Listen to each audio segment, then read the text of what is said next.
Good morning, good morning, good morning! Welcome to the stage of Dixon TV, the official stage of Scout Subanalo.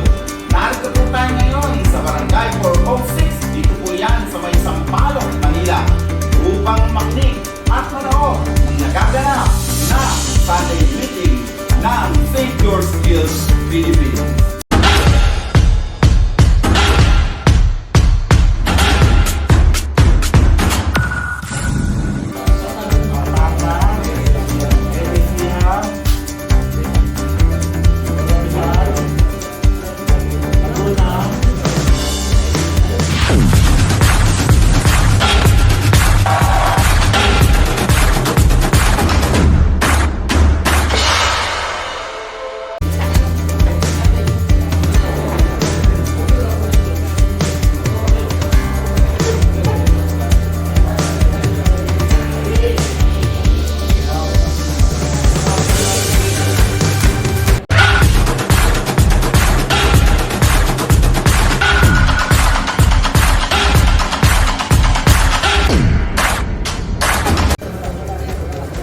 Ano nga ba ang tinatawag na outfit o unit or institutional meeting ng mga scout? Ano nga ba ang nangyayari o nagaganap sa loob ng isang pagpupulong? Bakit kinakailangang magpulong? Bakit importante na dumalo ang mga miyembro ng isang crew sa pagpupulong na ginagawa ng outfit o ng unit o ng isang institusyon?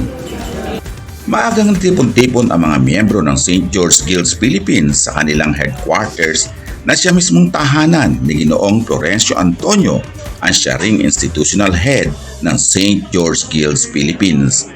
Naghahanda ang lahat para sa gaganaping Board of Review kung saan ilang mga kasamahan nila ang haharap sa panel upang malaman kung karapat-dapat ba sila na ma-advance sa susunod na ranggo. Ang iba naman ay naghahanda rin ng kanilang mga papeles sakaling magkaroon ng Board of Review para sa mga Eagle Scout ang council. Maya-maya pa ay lumakad na sila patungo sa lugar na kung saan ay gaganapin ang kanilang pagpupulong. Dito ay marami silang gagawin at dito ay marami silang matututunan. Halina at panoorin upang malaman natin ang mga nagaganap sa isang outfit meeting. Sir, ayan, makakasama po natin si Ginoong King Raymart Despotido, ang outfit advisor ng St. George. Ayan, good morning, good morning, good morning, sir! Sir, alam ko mayroon kayong Saturday meeting ngayon or Sunday meeting ngayon ng inyo pong outfit. Yes, sir. Kumusta po naman, sir? Okay lang po kahit medyo pagod. Ito para sa bata naman.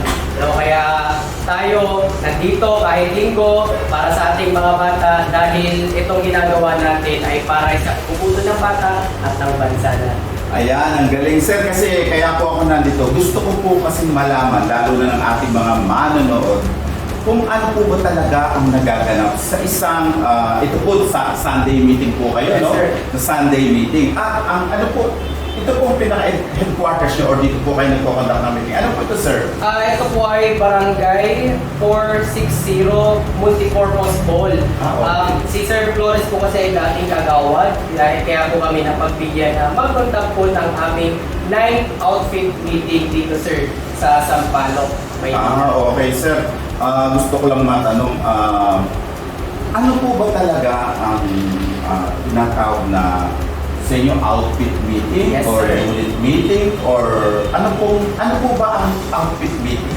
Ang outfit meeting po ay isang pagpupulong o katipunan ng mga bata kung saan nandito po yung planning, also yung instructional period, recreational period, and even yung Board of Review or preview or para sa ating mga kabataan.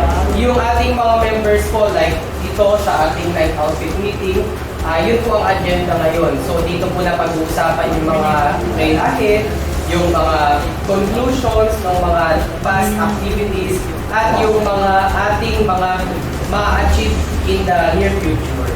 Sir, ibig sabihin, ito po ay nagaganap sa mga meetings, every meeting, ito po mga na-mention.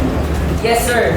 dapat pong nagaganap ito sa bawat meeting dahil para po magkaroon ng update yung mga bata kung ano na po yung gagawin ng institution or ng outfit dahil ito po'y mahalaga para halimbawa kasi may mga bata na hindi nila alam na meron palang BOR, dito na di-discuss kung ano yung mga incoming activities ng institution or even ng council, ng region, or ng national. Halika sir, nang malaman po ninyo yung nanggaganap po sa outfit meeting, akyat po tayo sa taas. Okay, sa taas pa ba? Yes, sir. Okay. Importante ba talaga ang... Kasi marami kasi ngayon ko lang din nalaman na talagang may mga outfit talaga na nagko-conduct ng mga meeting every Sunday. Totoo, paano po ba ang ano ng pag-conduct? Every Sunday po ba talaga? Sa amin po sa St. George, since kami po ay community scouting, twice a month lang po kami nakikita. Mostly po twice a month. Pero pagka mayroon pong mahalagang event or activities, nakikita rin po kami for the meeting. So yun po, nakagawian na rin po kasi since sa St. George po kasi meron pong mga junior high school, meron pong mga colleges tulad ko po na even Saturday may classes po and ang free day lang po ng Sunday. So, lahat po ba required na umattend sa mga Saturday o sa Sunday meeting katulad ng sa inyo? Yes sir, required po sila na at mandatory po sila na pumunta para po na magkaroon sila ng idea kung ano po yung mga activities dahil dito po namin discuss even po yung planning ng mga activities namin, dito po namin ginagawa.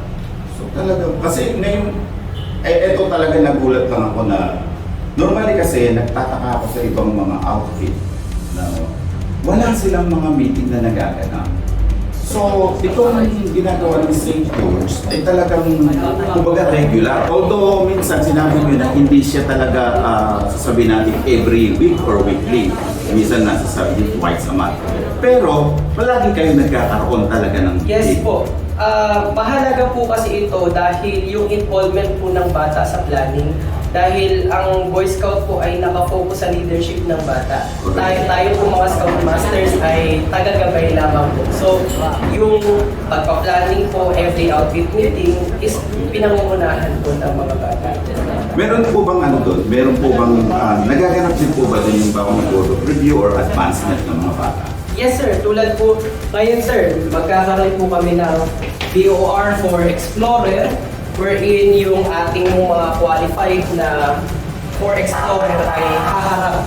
Ngayon kung Okay. yes po, doon din po mapapansin, doon din po pupunain kung kulang sila ng papers, magkakaroon din po ng checking for advancement papers and merit badge papers, which is very mahalaga po para bago sila dumating sa Eagle, alam po at hindi po sila magkukulang ng papeles. Sir, bilang kasi kayo, hindi kayo school-based, right? Yes, sir. Community scout kayo. Yung po bang meeting na ginagawa nyo iba sa meeting na ginagawa doon sa school-based? Hindi ko po masabi dahil iba siguro po yung kanilang sistema. Pero sa amin po kasi, ang pinagkaiba po ay sila po ay madalas pong nakikita since nasa school po sila. Kami pong community ay St. George ay hindi po palaging nakikita. Since ang members po namin, meron po kami from Manila, from Las Piñas, from Quezon City, and others. As far as may provinces pa yata? Yes sir, we have also from Cebu, from Cavite, and many more. Kaya bibihira lang po na yung, especially po yung mga nasa province po namin, ino-orient po namin or kinakausap po nila namin sila through online meetings. Yung pong inyong mga yung pong let's say halimbawa, yung program ninyo sa Saturday meeting, ganun din po ba yung program na ginagawa sa school? Halimbawa na, ano po ang mga tulad ng mga program, yung mga opening, ano lang din po ba yan? Yes po, kasi basically po magsisimula po ito sa prayer, Okay. simula po sa lupang hinirang, sa panunumpa. Yes po, so same lang din po siya sa yung opening and closing ceremony. Nagkakaiba lang po pagdating sa instructional period, recreational, at yung other agendas ng bawat unit. Talagang may matututunan po yung mga bata dun sa gagawin nila na so. Yes sir, dahil ito nga po ay since nabanggit ko po kanina na meron po kaming agenda na palagi na instructional period na magagamit po ng bata when it comes to board of review and For the even yung mga advancement. scout skills po nila Okay. na which is makikita po natin. Ano ang gagawin nila mamaya? Ang gagawin po nila ay not tying kasi Okay. mahalaga po yun. At yung phonetics po. Yun po yung content ng instructional period. And then after the instructional period, we will have the pre-BOR and the board of review. Okay. So, pagkatapos nito, pakbaka na to. Yes, sir. Review na, ang natutos sila. Yes po. Kasi mahalaga po na after the instructional period, nagkakaroon po ng recreational or yung games dahil alam naman po natin na yung games po ay nakaangkla po kung ano pong tinuro. So for example, nag-tying. Okay. Tapos sa nag-tying, halimbawa sa games, bibigyan sila ng 1 minute o 1 minute para bumuo ng mga knots. Wow, so mayroon ding games talaga. Parang normal talaga na, ano talaga. So regular na meeting. Yes sir, every meeting po ng SDGP nagaganap po yun. Then after dun po, dun na po tayo dadating sa preview or at board. O, teka muna sir, how about yung pong kanilang community service? Kumusta naman po dito po sa St. George Steel? Very active po, for example, nung last time sa Quintramuros. Ayan, nakita ko po Yes, kayo doon. po. Nagmi-meeting kayo doon sa Plaza Roma. Plaza Roma. Opo. Opo, kasi hindi lang po yung Quintramuros. Sinama, after Quintramuros, kami po ay nagkaroon ng 8 outfit meeting po namin for this year. Kasi po yung outfit meeting namin ay nilagyan po namin ng number. Okay, so this is your 9th. Yes po, this is the 9th outfit meeting po. So, ay po, nag-enjoy po yung mga bata doon dahil open air po, fresh Okay. air. And very blessed po kami dahil nasa tapat po ng Manila Cathedral. Yeah, so at least pa iba naman ang venue naman. Yes. Pero meron po ba talaga kayong headquarters ngayon sa bahay po ni ano? Opo, yes po. Diyan na matatagpuan po sa likod po dito. Oh, sige. Parang nagpunta na nga kami doon kanina kaya lang ba? Yung mga bata busy pa. Opo. O sige sir, punta na po tayo. Tingnan na po natin Sige po, ang pasok mangyayari po. bago kayo mag-opening. Yes sir. Naganap na nga ang pagmi-meeting ng St. George na sinimulan sa isang panalangin. Sumunod ang rededication to Scout Oath and Law at pagkatapos ay ang Senior Scout Code. Matapos nito ay nagsalita ang kanilang outfit advisor upang formal na buksan ang pagmi-meeting. Dito ay nagbigay siya ng kaunting pahayag tungkol sa naganap sa huli nilang pagkikita at pati na ang ilang pang mga gawain sa mga susunod pa.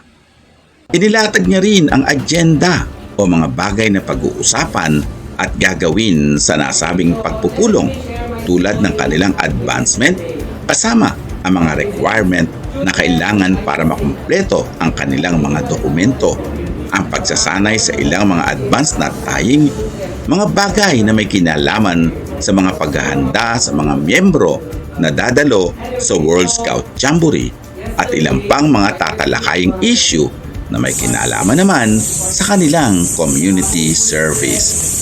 Tulad ng napag-usapan ay nagkaroon na ng grouping kung saan ay ginawa ang mga bagay na naaayon sa napag-usapang paksa para sa pagpupulong. At habang abala ang ilan sa kanilang mga gawain, ilang miyembro naman ang umupo sa harap ng panel para sa kanilang Board of Review. Bago tuluyang matapos ang meeting, ay nagsalita ang grupo o ang puno ng institusyon kung saan ay pinarangalan niya ang ilang mga scouts na tumupad sa kanilang mga tungkulin. Sa mga ganitong pagpupulong ay hindi nawawala ang icebreaker. At sino pa nga ba ang babasag ng yelo kundi ang icebreaker master himself na si Ginoong Florencio Antonio. Sit down, you're rocking the boat. Sit down, you're rocking the boat. Sit down, you're rocking the boat. Matapos nga ang makabuluhang outfit meeting, ay nanalangin ang lahat bilang pasasalamat sa matagumpay na pagpupulong na tinuldukan naman ng isang benediction. Roller Grade Scoutmasters. Roller Grade Scoutmasters. All Scouts. All Scouts. Be with us. Be with us. Until we meet again. Until we meet again.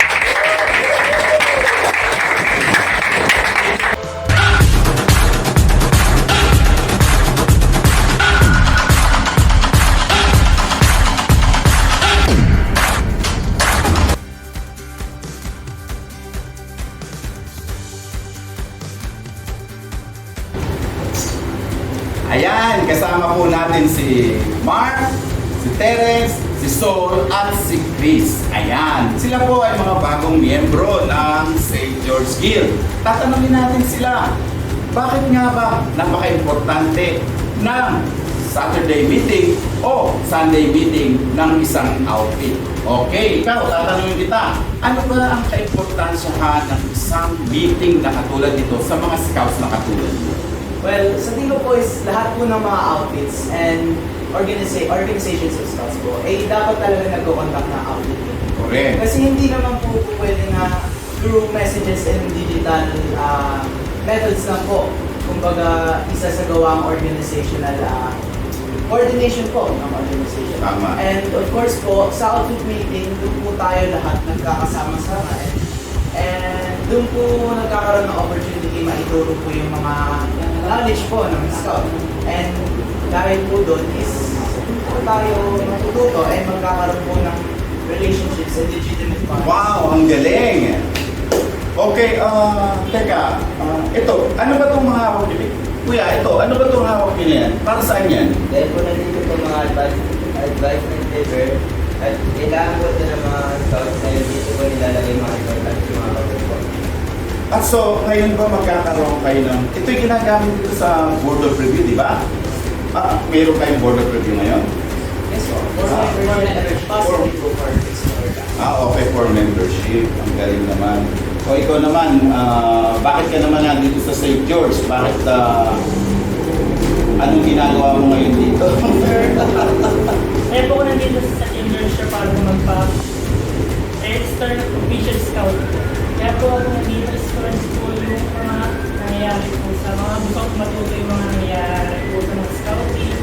Kinis po ako sa mga nangyayari na scouting na Philippines, camping, jamboree, and tayo na tayo. Wow, ang galing. Meron ka bang sa pamilya mo ba meron? Scout? Yes po, Girl Scout. May sir pa atin po Girl Scout po na ako. Kuya ko po sir, Girl Scout po ng Ligarda. Boy Scout? Boy Scout po ng Ligarda. Ako sir, Kid Scout po ng Ligarda, Cub Scout, Boy Scout, Teen Scout po. Wow! Yung mga parents mo, naging Boy Scout ba sila or? Actually, daddy ko lang po naging Boy Scout. Okay. Okay yun na, daddy mo, kaya ka naging Boy Scout ngayon eh. Wow, ang galing naman. Kaya nga siguro dapat talaga nagko-conduct tayo ng mga meeting katulad nito. Ikaw naman, ano ba naitudulot sa'yo ng ganitong meeting, ng outfit meeting? So para sa akin po, may dudulot po nito is magkakaroon po kami ng kaalaman sa mga nangyayari po sa isang outfit meeting kasi first of all po, first time po namin na sumali sa isang outfit po talaga. Kasi yung Ramon po, school-based lang po siya. Kaya kung mag-training man po kami, parang wala siyang kasali na lesson about po dito sa community. Sa community. So kumbaga parang ito para sa iyo importante ito dahil mas marami kang natututunan dahil gagawin sa mga community. Ay di ba? Sige. And sa isang sa outfit meeting, magkakaroon ka po ng knowledge and possibly po maabot po yung brand na pangalan. Okay. So talagang actually sa mga outfit meeting talaga diyan na resolve yung mga problema sa mga outfit tulad niyan ba na advance. Ikaw ba sa palagay mo itong meeting na ganito makakatulong sa iyo para ma-reach yung gusto mo pa? Pero sa akin po, most definitely. Kasi po, sa outfit meeting po, tulad nga po na sinabi niyo, is doon po nare-resolve yung mga output matters po. And kasama na din po doon is yung mga lessons po namin sa scouting. And of course po sa lessons na yun, doon po maituturo yung criteria na kailangan po namin para makapag-advance po sa rank na kailangan. Yes, dahil talaga matututukan kayo pagka nagkakaroon ng Opo. Imbis po sa tulad po ng online na digital po, kasi nagtuturo po yung mga kailangan, hindi po siya magiging as engaging po and mas madali po. mas maganda, personal Mas talaga. maganda po yung personal, heart to heart po. Kasi mas madami ka po talaga matututunan nito. O ikaw naman, ano mo ngayon? Ano ba rango mo ngayon? Actually po, papa-membership na. Pang-membership pala. So, after that, gusto mo rin mag-itigil. Yes, sir. Ikaw, gusto mo mag-itigil. Ikaw, Sir, siyempre po. ikaw gusto mo mag-itigil. Okay. Meron na ba kayong mga prior experience sa scouting? O ikaw, meron ka na experience? Pero po, So from different outfit. from different outfits. Okay. Ikaw? So, dati po kasi, since 3rd grade po, scout na po ako. And last year po, nanggaling po kasi ako sa Davao County. Davao. And nakaranas din po ako ng 2 times jamboree po. Yung isang jamboree po, 1 Mindanao. One Mindanao. And And yung then isa po, regional. sa regional. So, at least na-experience mo na yun. Kayo ba naka-attend na ng mga camping or travel? Yes, sir. In terms of activities po, hindi po masyado. Kasi primarily po, school-based po yung outing po ng pinaka-active po. Kayong dalawa.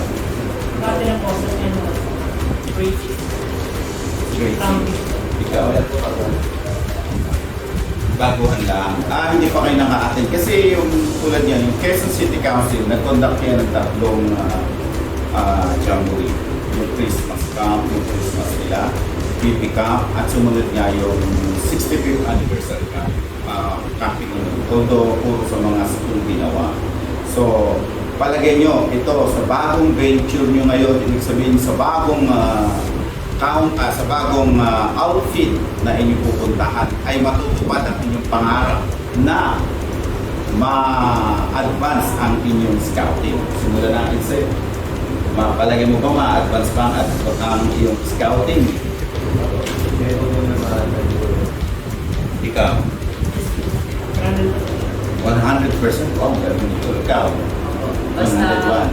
Basta ano lang po, kung hindi to brush your dreams, dapat po magsipag ka po para, and dapat po, as of my age po now, mag-turn 60 na po ako next year. So, bali po, pag napag-iwanan po ako ng rango po, baka mag-build po. Okay. Ikaw naman. Kayo mo ba with their new outfit, ma-advance ba ang iyong scouting career? For me, so from what I've seen so far is organized naman po yung outfit and mukha naman po maganda yung pamamalakad po dito. And sa tingin ko po, is confident naman po ako na ma-advance po yung rank ko po dito sa stage. Wow.